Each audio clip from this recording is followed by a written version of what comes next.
Hey guys, it's Brad here. In the background here, Recon Wildlands finally released.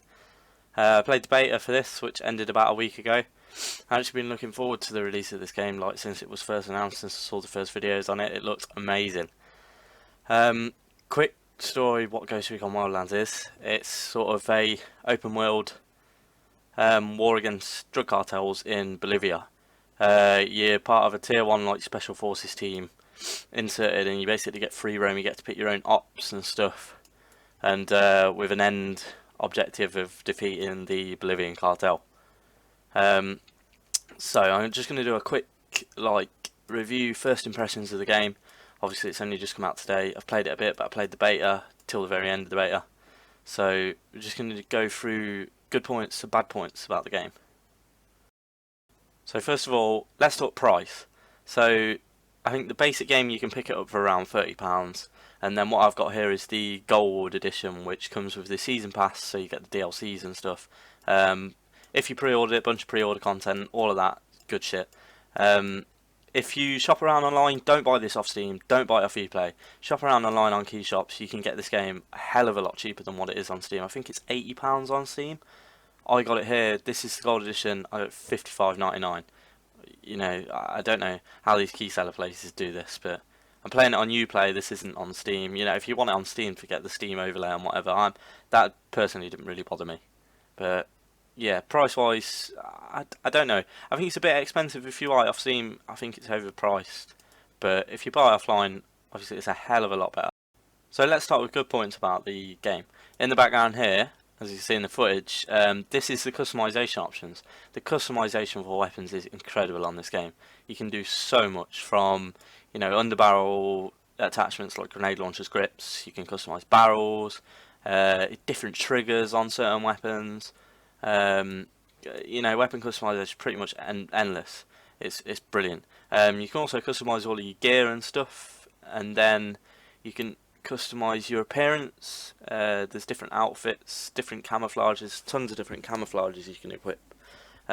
Also, what you see there in the menu is the skills tree. You unlock like skills points, and you can basically level up your character and unlock different perks and stuff like that. That's pretty good. I haven't really, obviously I've not really tried that out in the main game. Tried it out in the beta, but you got to a point where you were just locked at certain perks. You couldn't progress any further. The next quick thing I'm going to go into is how good does this game look? The view distance and just the overall detail of this game. Like, I've got a pretty good computer. I've got a 1070 and a 65,000K i5. You know, people have got better computers than this. This is a pretty good computer. It's a pretty good graphics card. I've got 8 GB VRAM, so it handles this game really well. But on a good computer, this game looks incredible. I imagine it'll play, you know, it'll still play good on a lower spec computer, but yeah, I think it's quite VRAM heavy. So I'll just talk quickly about, you know, sort of how the game plays. I think to compare this game to any other game, it's nothing like the original Ghost Recon's, or I played Rainbow Six Vegas 2, Rainbow Six Vegas 1. The cover system's sort of like that in a way, but if I had to compare this game to anything, I'd sort of compare it to, I think, GTA. I don't know, it feels a bit like GTA, but instead you like tier 1 special forces. The shooting controls sort of are very smooth, not like direct like Armour 3.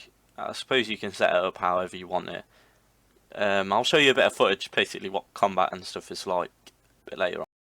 Right, so here I've drove straight down from where you start to the first sort of mission location, which is a Rebel. I can't remember what it's called. Rebel radio beacon. Basically, you complete these and you get different like support calls from the rebels who you're allied with. So you can get this one's for a mortar strike, so you can call in a mortar strike from the rebels. So you get mortars, guns for hire, where you basically get rebel squad, and I can't remember, vehicle delivery and some other stuff. Just quickly here, this is a bit of combat. This is I pulled out my silence MP5 because my main weapon wasn't silence. This game is very stealthy. If you use a silence weapon and you take out targets quick enough, you can do it without alerting any other targets. So you can, if you play it right, you can take down whole bases stealthy without them even knowing what's happened. That is that's the idea of this game. That's always been like what Ghost Recon is about. Stealth, tier 1 operator sort of shit. So this here's the radio beacon thing. You turn it on and then basically you defend it against the cartels. There's a lot of combat here and you'll be able to see sort of the damage model. I've got the game playing on regular difficulty. I just started it quickly on regular. I'm probably going to switch it eventually to a harder difficulty. You can see I nearly die because I'm trying to control my team. That's another thing. That's probably my first bad point. The team control. Like, you have to hold tab and then sort of scroll round to control them. That's that's why this game is going to be a lot better co-op online, because the AI, you have to control them. People in real life you can just speak to and play with. So here, defending the radio beacon. You see I took a lot of damage at the start. This is me shooting some cars and shit. Then this guy pops up behind. I think I blew this vehicle up here. Yeah, it's very quick. But as you see, general what combat is like in this. Most, it depends what weapons you've got. There's different weapons: the snipers, LMGs, assault rifles. The weapons do quite a lot of damage. You can turn the damage model up so you take quite a lot of damage. You can totally turn the HUD off, everything. You can make this game as realistic as you want it to. Really, obviously, looking over the shoulder isn't realistic, but you can make it pretty realistic if that's what you're into.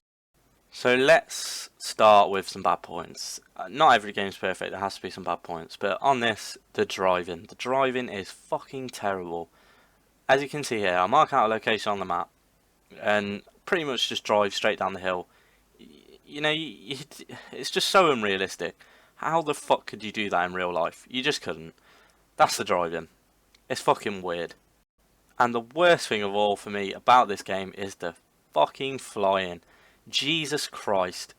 I do not understand the flight model in this game. I think it's basically like simplified for people that just can't fly in games. It's nothing like Arma 3 or Battlefield, where you've sort of got free reign over where the helicopter goes. If a helicopter's got weapons on it, you can point those weapons at someone and shoot them. On this, you cannot. It's fucking disgusting. I can't explain it. It's just, the helicopter sort of like flies itself. I was really disappointed by this because I love flying in games, and there's sort of no point in having a helicopter or weapons on this game, because you do not have free control of these helicopters. You cannot point the weapons where you want them to point. It's stupid. If you buy this game, you'll see what I'm on about. Not a massive game killer for me, because I still love this game, but you'll have to see if you get this game or if you've already got it. Okay, so I guess that concludes my quick review, first impressions of Ghost Recon Wildlands. So I don't know, should you buy this game? It's totally up to you whether you buy this game or not. I've sort of give you an idea, but at the minute there's no demo. If you played the beta, you know what the game's all about. If you didn't, you don't. There's no demo, so should you buy it? I don't know. If you like open world, sort of Grand Theft Auto games, bit Just Cause-y sort of thing, you should definitely buy it. And if you've got friends to play it with, buy it. If you've not, probably don't buy it, because at the minute playing with AI is pretty boring, but my friends plan on getting it, so eventually I'll have someone to play it with. If you do buy the game, hit me up on UPLAY, I think it's Brad Plays, hit me up on Steam, YouTube, anything. I'll come play it with you, because it's so much better with other people to play with on the AI. If you do buy the game, do not buy it off UPLAY or Steam. If you want to buy it off Steam, you get the overlay, buy it off Steam, whatever. Go on the internet, check the CD key shops. I got this £55. It's I think it's like 80 quid on Steam. Fucking rip off. Don't pay that. Get it offline. So yeah, anyway, that was my quick review of this game. I'm going to be doing a lot more videos on this game because I love it. So I'm going to do like a playthrough, I think. I'm not sure yet. We'll see where it goes. But yeah, be prepared for more videos on this game. Making Arma 3 videos again shortly, maybe tonight, tomorrow. Who knows? We'll see when I have Josh or Ray on. If you like this video, please like, subscribe, returning subscribers. Thank you for subscribing to me and supporting the channel. Cheers, guys.